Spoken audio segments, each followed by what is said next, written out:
अस्सलाम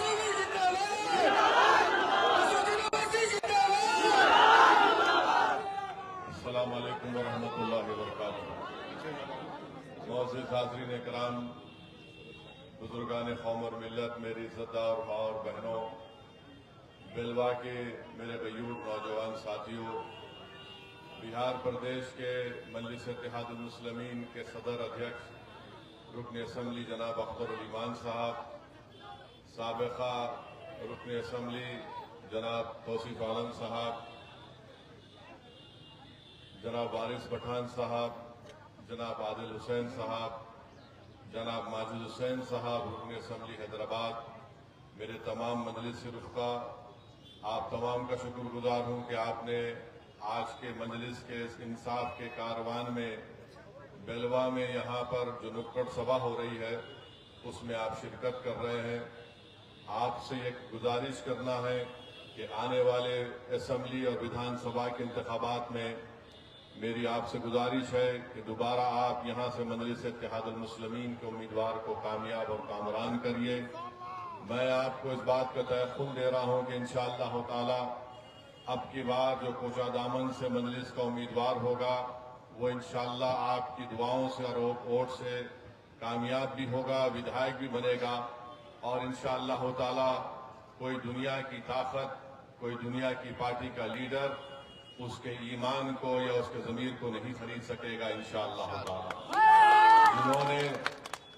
जिन्होंने यहाँ से हमारे विधायक को खरीदा, उन बेईमानों ने अपने ईमान का सौदा किया।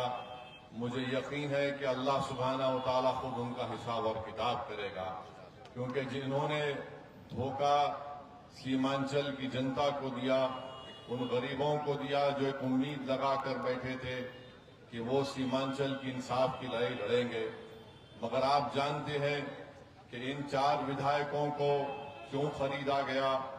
इसलिए खरीदा गया कि वो नहीं चाहते थे कि सीमांचल की सरजमीन से आपकी एक लीडरशिप पैदा हो जाए, आपका नेता बन जाए। वो यही चाहते हैं कि उनकी पार्टी से जो कोई भी मुसलमान जीतता है वो मुसलमानों का नुमाइंदा नहीं होता, वो उनकी पार्टी का नुमाइंदा होता है। मजलिस ये कहती है कि जो नुमाइंदा हमारा जीतता है वो हमारी कौम की आवाज बनकर असेंबली और पार्लियामेंट में गूंजता है। हमारी जबानों पर किसी और पार्टी का सियासी ताला नहीं लग सकता। तो आपसे मैं अपील करने आया हूं कि आप आने वाले विधानसभा असेंबली के इंतखाबात में कोचा दामन हो या किशनगंज हो, यहां से मजलिस के उम्मीदवार को कामयाब करिए। और जो लोग हम पर इल्जाम लगाते, ये इल्जाम सरासर झूठा है कि मजलिस के खड़े होने से वोट डिवाइड हो जाती हैं। अरे अब हम और क्या कर सकते। हमारे अख्तरुल ईमान साहब ने 2 खत लिखा है लालू प्रसाद यादव को, एक खत लिखा तेजस्वी यादव को कि आओ हमसे इत्तेहाद कर लो, बल्कि अख्तरुल ईमान साहब ने ये तक लिख कर दे दिया कि आप मजलिस को सिर्फ 6 सीट दे दीजिए और हम अलायंस करने के लिए, इत्तेहाद करने के लिए तैयार हैं। मैं बताना चाह रहा हूं तेजस्वी यादव को, ये हमारी कमजोरी नहीं है, हम ताकत की बुनियाद पर तुमको लिखकर दे रहे हैं। तुम फैसला जो लेना चाहते ले लो, मगर याद रखो चुनाव के बाद तुम ये नहीं कहना कि मम्मी डैडी मेरा बैट और बॉल लेकर कोई भाग गया, क्योंकि ये जनता जानती है कि जिन्होंने हमको धोखा दिया उसको हम जवाब देना जानते हैं सियासी तौर पर। इससे ज्यादा हम कुछ नहीं कर सकते। बाज लोग समझ रहे हैं जिनको कोई सियासी बसीरत नहीं है कि मजलिस क्यों खत लिख रही है। अरे मेरे दोस्त, सियासत में हर उस चीज को इस्तेमाल करना पड़ता है ताकि लोग बाद में ये उंगली ना उठाए। अरे हम आज तुमको लिख कर दे दिए कि 6 सीट दे दो, अगर तुमको इख्तिदार या सत्ता मिलती है तो अख्तरुल ईमान या तौसीफ आलम को या फिर हमारे यहाँ पर जितने नुमाइंदे कामयाब होंगे उनको कोई मंत्री की जरूरत नहीं है। हमने सिर्फ एक ही बात कहा कि अगर तुमको सत्ता मिलती है तो बीजेपी को रोको और सीमांचल के इंसाफ के लिए तुम सीमांचल डेवलपमेंट काउंसिल बनाओ। ताकि यहाँ पर जो बारिश होती है, सैलाब आ जाता है, यहाँ के नौजवानों का मुस्तकबिल अच्छा हो, यहाँ पर स्कूल में या क्लासरूम हो, यहाँ पर नौजवानों को रोजगार मिले, यहाँ पर किसानों को उनकी फसल पर बराबर उसकी कीमत मिले। ये तमाम चीजें अख्तरुल ईमान ने लिख कर दे दी है। अब वो जाने और उनका मुस्तकबिल जाने, इससे ज्यादा हम कुछ नहीं कर सकते। मगर याद रख लो इस बात को कि असदुद्दीन ओवैसी 2015 में सीमांचल को आया था।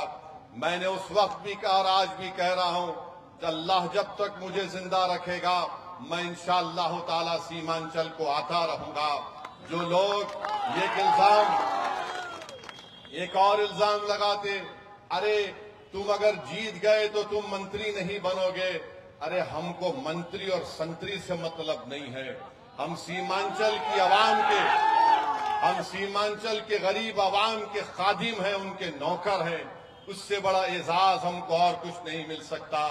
जिनको संतरी बनना है, मंत्री बनना है, मुख्यमंत्री बनना है, हमको उससे मतलब नहीं। हमको इससे ही मतलब है कि तुम्हारी लीडरशिप बने, तुम नेता बनो, तुम्हारे मुकद्दर के फैसले तुम करोगे।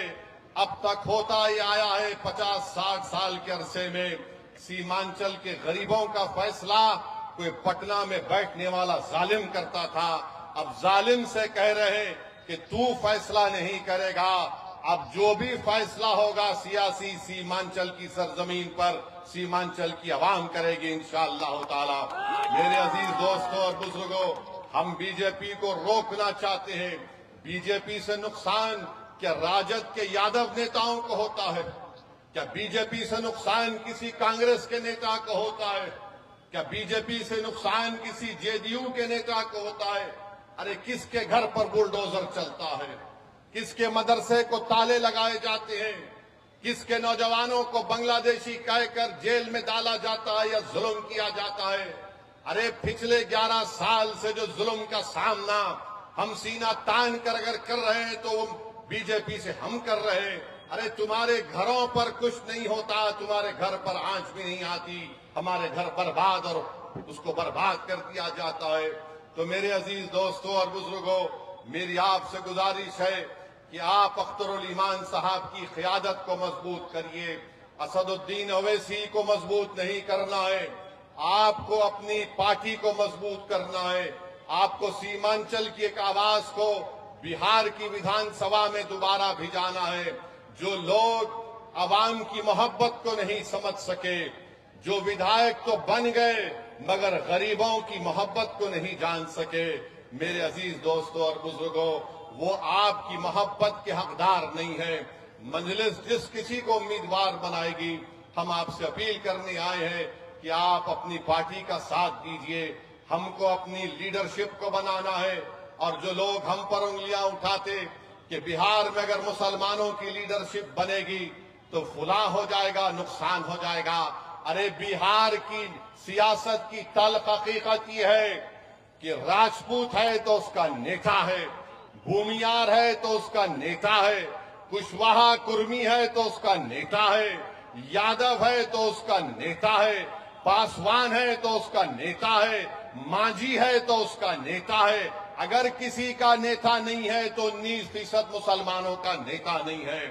मुझे बोलने दीजिए, इसकी जिम्मेदारी किसी हद तक हम पर भी आयद होती है। आज हम आपसे कहने आए हैं कि नेता आपको बनना है, ओवैसी को बनना नहीं है।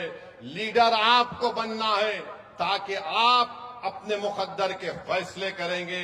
ये मजलिस आपसे बोलने के लिए आई है। ये हमको पिछले 25-30 साल से एक अफीम दे देकर हमको बेहोश कर दिया गया, हमको खामोश कर दिया गया कि नहीं बीजेपी को हराना है।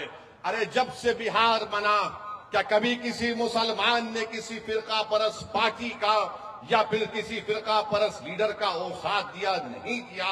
हमने हमेशा से कहा कि भारत सेकुलर था, सेकुलर रखना है।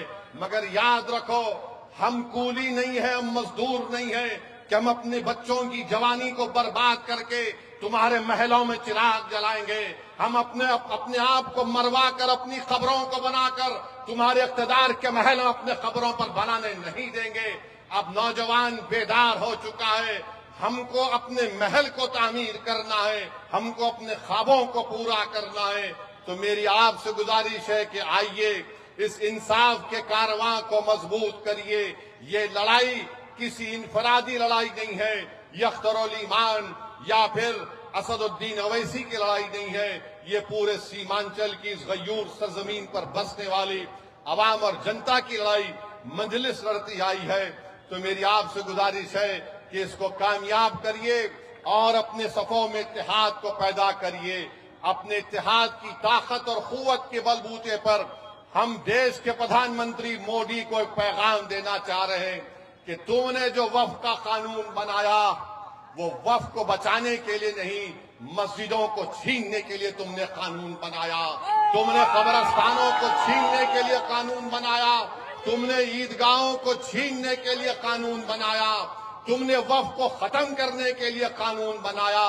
मगर याद रखो, जो अल्लाह के घर को छीनना चाहती है, जो हमारी ईदगाहों को छीनना चाहते हैं, इंशाअल्लाह ताला तुम अपने नापाक मंसूबों में कामयाब नहीं होगे। तुम इंशाअल्लाह ताला शिकस्त खाओगे।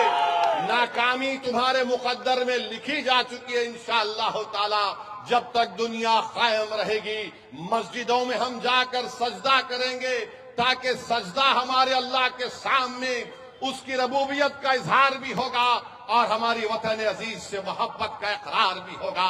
तुम मस्जिदों को छीन नहीं पाओगे।